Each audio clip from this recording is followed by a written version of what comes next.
Good morning on the U.S. West Coast. Good afternoon, early morning, I guess, on the U.S. East Coast. And welcome back, everybody, to INE's Ask the Expert. My name is, of course, Brian McGann, and you may know me from such videos as CCI routing and switching, security, service provider, data center, design, etc.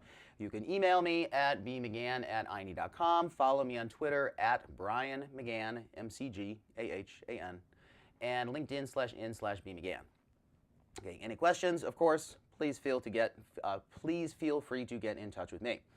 Okay, real quick, hopefully everybody's good with the online classroom. Most of this should be self-explanatory, right? There's a Q&A box, type questions in there. Those get submitted to me privately. Anything that is relevant, I will publish. So feel free to ask whatever you want. Okay, course files, those are the slide decks, the diagrams, the viral file, in our case for today's example. Okay, those should be posted will be posted on streaming.ine.com. When the stuff gets posted into the recorded library, you would see those additional resources in there as well.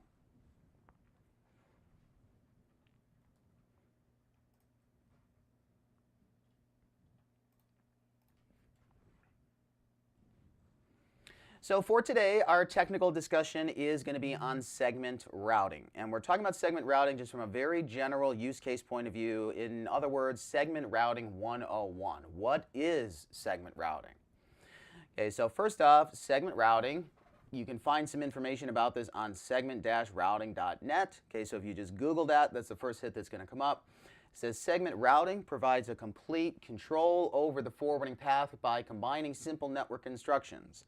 Does not require any additional protocols. Okay, so this is not something new. It says, indeed, in some cases, it removes unnecessary protocols from, wait a minute, it removes unnecessary protocols, comma, simplifying your network. Okay, removing unnecessary protocols that's not the simplification. That's a weird grammar issue there, I guess. Okay, so what it is saying is that we have a network that runs MPLS. Okay, and technically they didn't even say MPLS here. Segment routing is MPLS. At the end of the day, that's what it is.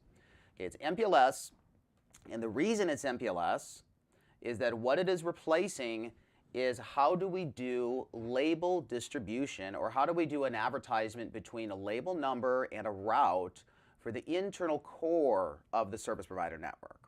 So this technology, segment routing, is not affecting end customer networks. If you are buying MPLS layer 3 transport or layer 2 transport from somebody like AT&T, Verizon, whoever, big players out there, give you layer 2, layer 3 transport anywhere to the globe, they have obviously issues behind the scenes of how do I build that network, how do I maintain that network, right? Okay, traditionally, the way that this network was created was a combination of protocols that you guys probably already know. Okay, BGP, right? We run BGP between providers in order to advertise routing information.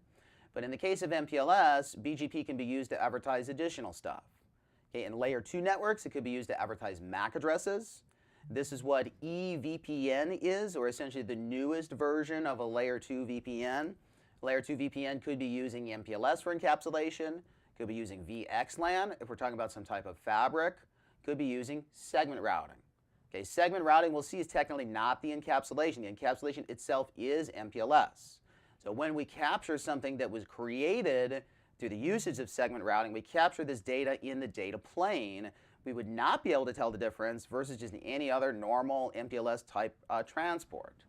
Okay, so that's really the key here, is that it is no new magic, right guys? Behind the scenes, nothing much is really changing. Same story we've had for the last 20 years. We take some technology that's proven, we rename it, we repackage it, we remarket it. That's what segment routing is here. That's what VXLAN is here, right Greg? We are taking some protocol, a tunnel, that we've been doing for years. We encapsulate it in what? GRE. We encapsulate it in what? IP. No, we encapsulate now in MPLS. We encapsulate in VXLAN. Doesn't matter. Same logic. We have an overlay. That's what we're trying to do here. We're using segment routing to build the core of the network, which is the underlay transport. This is the MPLS network. The customer has an overlay. Customer has a layer 3 overlay. They have a layer 2 overlay. However we want to describe it from a logical or physical point of view, but at the end of the day, that customer is not participating in the same routing space as the internal network is. Okay, hence the underlay versus the overlay. Okay, so we'll see that nothing actually does change in the data plane when we talk about segment routing. Segment routing, you could say this is MPLS 2.0, 3.0, whatever you want to call it from a marketing point of view. Segment routing simply means we found a way to simplify MPLS.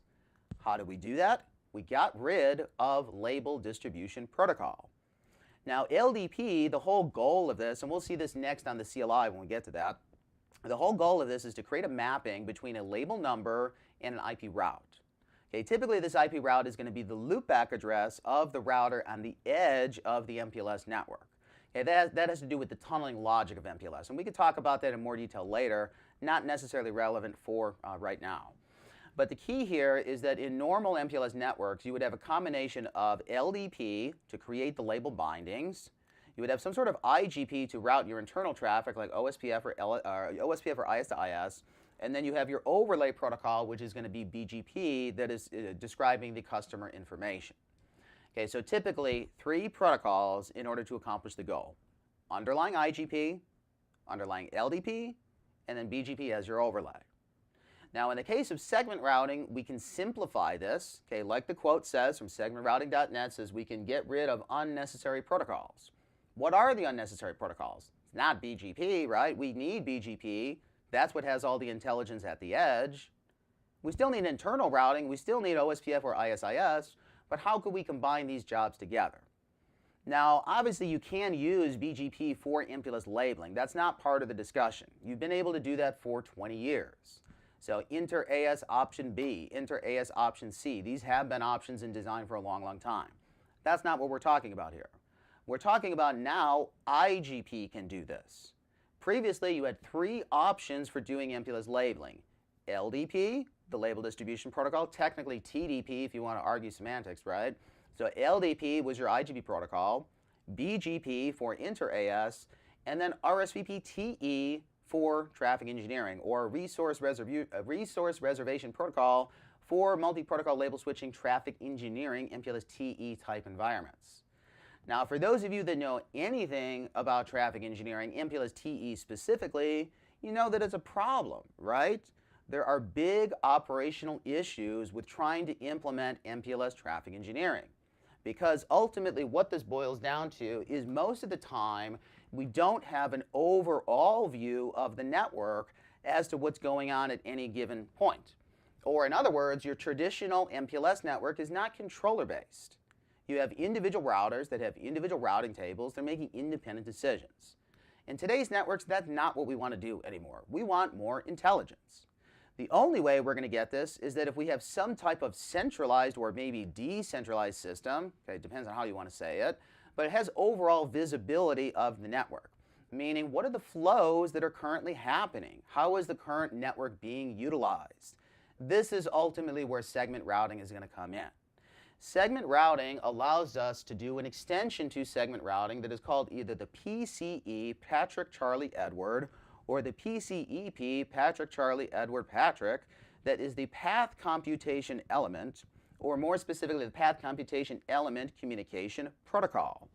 So this is a new standardized protocol they came up with to say, I'm going to give you information about the flows that are happening in the network. You're going to gather all this information together from all of the nodes. You now have an overall picture of what's going on. Now if I say to you, hey, I need low latency, or I need guaranteed bandwidth, you can now program that flow at runtime. So it's not the same as MPLS traffic engineering in its traditional sense where you had to pre-plan or kind of pre-provision the network. Segment routing, in theory, gives you the ability to have a controller that would have visibility of flows and then be able to inject flows into the network simply based on an MPLS label number. So again, the key here is that when we look at segment routing from the data plane, there is no difference between a frame that was created with LDP, one that was created with BGP, RSVP-TE, or segment routing. Because what we're using is we're using a standard data plane encapsulation, that's multi-protocol label switching.